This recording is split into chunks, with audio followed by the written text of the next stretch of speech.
On February 9, 2004, a young woman crashed her car on a desolate road in rural New Hampshire.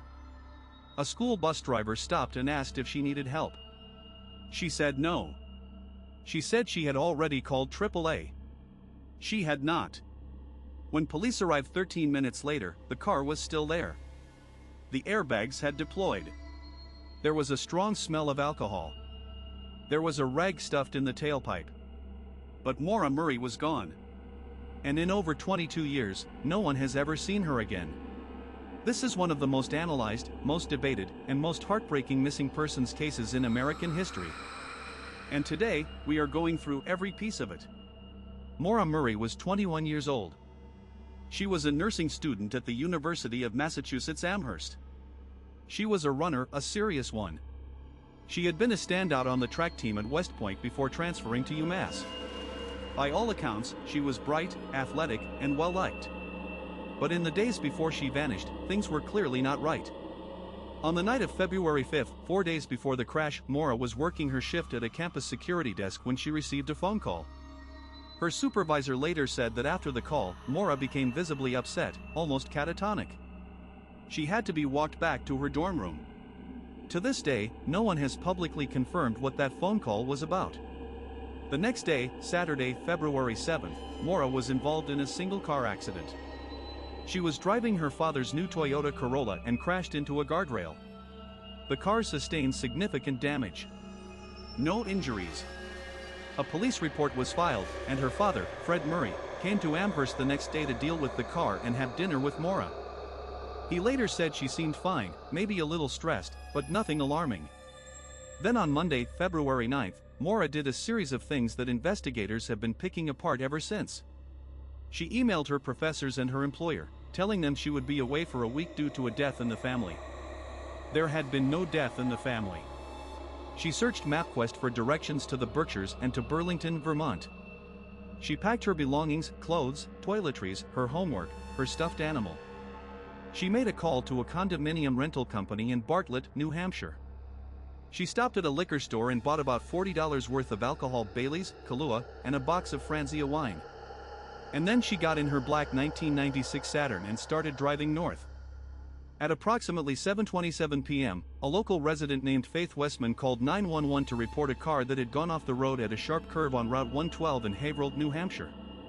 This stretch of road was notoriously dangerous. Locals called it the Weathered Barn Corner. Butch Atwood, a school bus driver who lived nearby, was on his way home when he came across the accident. The Saturn had hit a tree. The windshield was cracked. The airbags had deployed. Maura was standing by the car. Atwood asked if she wanted him to call police or an ambulance. According to his account, Maura told him no, she had called AAA. Phone records later showed she had not made any such call.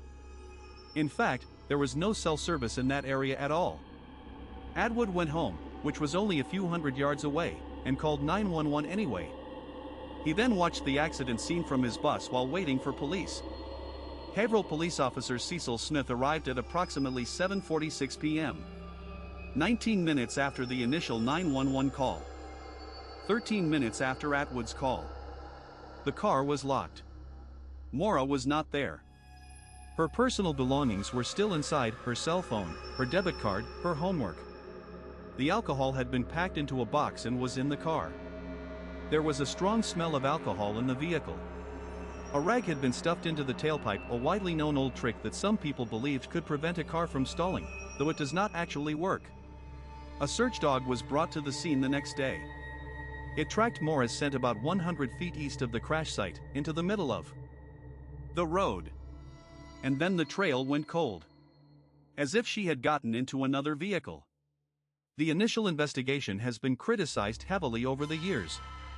Police did not issue a statewide alert for Maura until 2 days after the crash. They did not treat the area as a potential crime scene. The assumption, at first, was that Maura had simply walked away from a drunk driving accident to avoid a DUI. Her family did not accept that. Her father, Fred Murray, has spent over 2 decades fighting to keep this case in the public eye. He has clashed with law enforcement, hired private investigators, and given hundreds of interviews.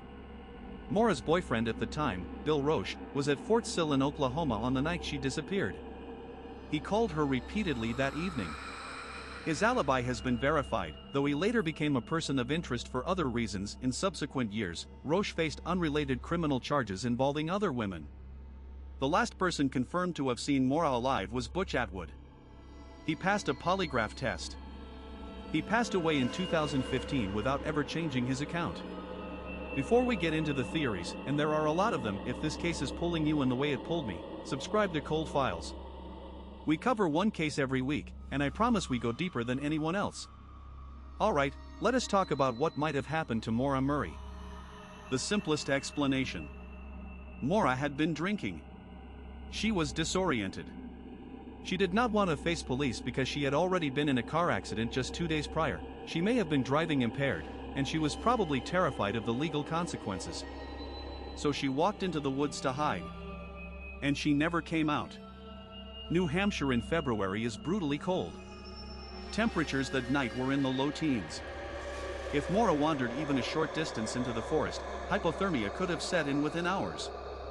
Her body could be out there right now, in some ravine or dense patch of wilderness that searchers simply never reached. The problem with this theory is the search dogs.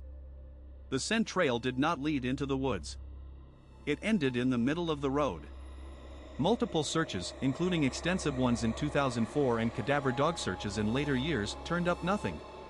But the woods along Route 112 are vast. Thousands of acres of nearly impenetrable forest. It is entirely possible that she is out there and simply has not been found. This is the theory that haunts most people who follow this case. The scent trail suggests Maura walked to the middle of the road and the trail ended there.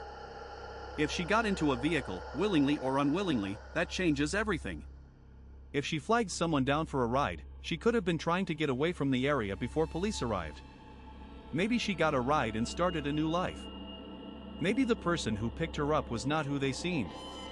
In the years since Maura's disappearance, investigators have looked hard at several local individuals. Route 112 is not a busy road, but it is not completely deserted either. Someone could have driven by in that 13-minute window between Atwood going inside and Officer Smith arriving. Claude Moulton and his wife drove past the crash scene that night around 7:40 p.m. They saw the car but did not stop. They did not see Maura or anyone else walking along the road. That narrows the window even further. If someone did pick Maura up, and if that person meant her harm, then what we are looking at is a crime of opportunity, one of the most difficult kinds to solve. Some people believe Maura planned her disappearance. And honestly, there is circumstantial evidence for it. She packed her car with her belongings. She emailed her professors with a fake excuse. She withdrew money from her bank account. She looked up directions to places north of where she was. She did not tell anyone where she was going. The theory goes like this: Maura was running away. From school, from stress, from something.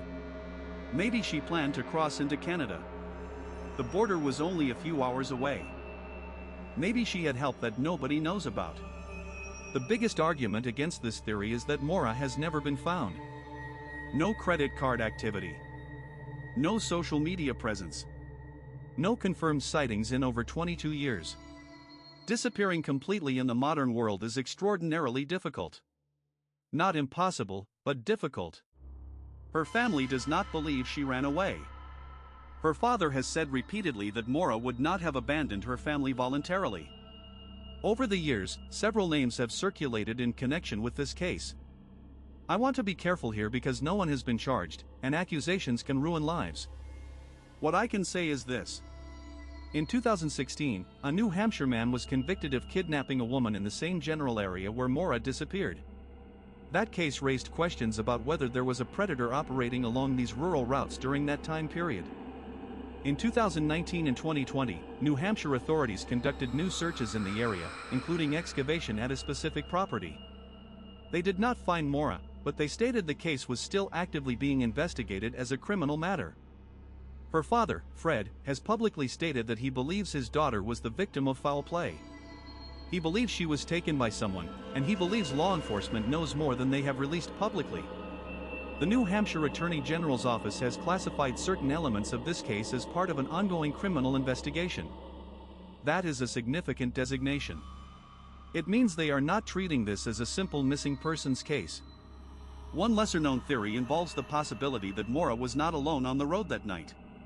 Some researchers have suggested there may have been a tandem driver, a second vehicle traveling with Maura that has never been identified. If someone was following her or traveling with her, that person could have picked her up after the crash and driven away before anyone noticed. This would explain the scent trail ending in the road. This would explain how she vanished so quickly and completely. There is no hard evidence for this theory. But there is no hard evidence against it either. And in a case with this many unknowns, every possibility has to stay on the table. It has been over 22 years. Maura Murray would be 43 years old today. Her family has never stopped searching. The online community that has formed around this case is one of the largest and most dedicated of any missing persons case in history. There are podcasts, documentaries, books, and thousands of people who have never met Maura Murray but who refuse to let her be forgotten.